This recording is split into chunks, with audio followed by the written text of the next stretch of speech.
Eric Pearson. I'm a member here at the Miami Valley Church of Christ. Tonight I'm kind of going to walk through some of the stuff that I've been learning from reading through Daniel chapter 7 and Daniel chapter 8. But before we jump into the text, I want to talk a little bit about apocalyptic literature and what that is. So apocalyptic literature is a genre of Jewish writing. I think we have a lot of misconceptions about it today. The other notable apocalyptic literature piece would be Revelation.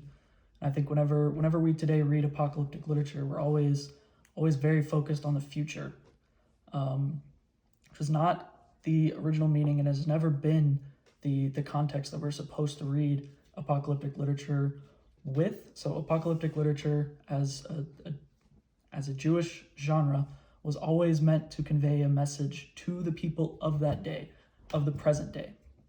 And it used apocalyptic settings because it was usually written to people who are going through apocalyptic like scenarios, whether it be like from Rome or from Seleucid's kings, which we'll talk about a little later. But yeah, I want to set that frame of mind that when we read apocalyptic literature, we shouldn't always just be thinking about this piece of literature predicting the future, because that's not its main purpose.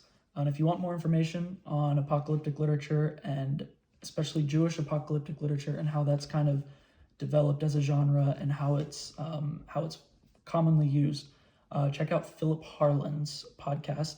He's a professor at the University of Toronto in ancient Near East religions. He does a fantastic podcast on apocalyptic literature and shows the development and how it's used throughout history. And you can just find that on his website at philipharlan.com. So with that disclaimer out of the way, let's just jump into Daniel chapter 7 and 8 real quick. So Daniel chapter 7, a lot of the main imagery we see is these four beasts that are coming up out of the sea. And this imagery ties all the way back with the book of Genesis. In Genesis, we see that God created man and created beasts, and he gave man dominion over the beasts. But here in Daniel chapter 7, we see a corruption of that relationship, just like we saw in Genesis 3 with the narrative of the fall.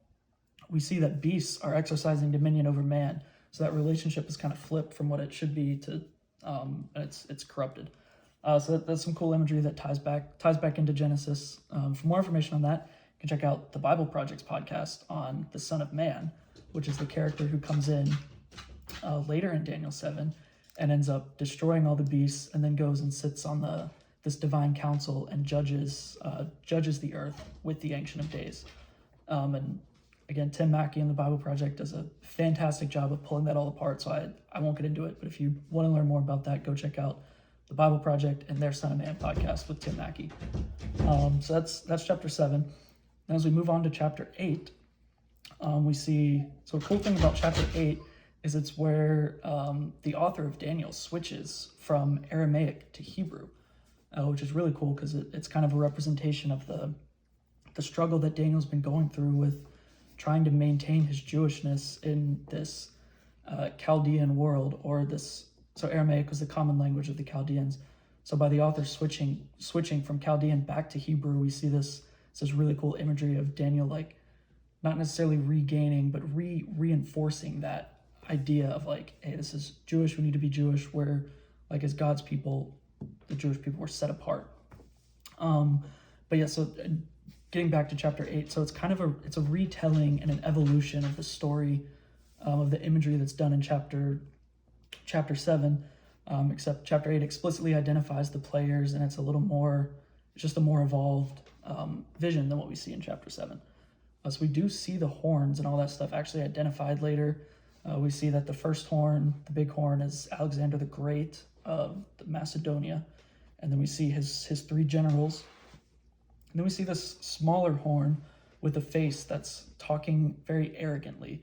That's widely accepted to be symbolic or representative of this guy who was Antiochus IV Epiphanes, was a quintessential villain to the Jewish people in about in the second century BC, was like the big bad villain of Judaism. He was known for trying to force like Greek Hellenism on Jews, and was very, very, very oppressive to the Jewish people.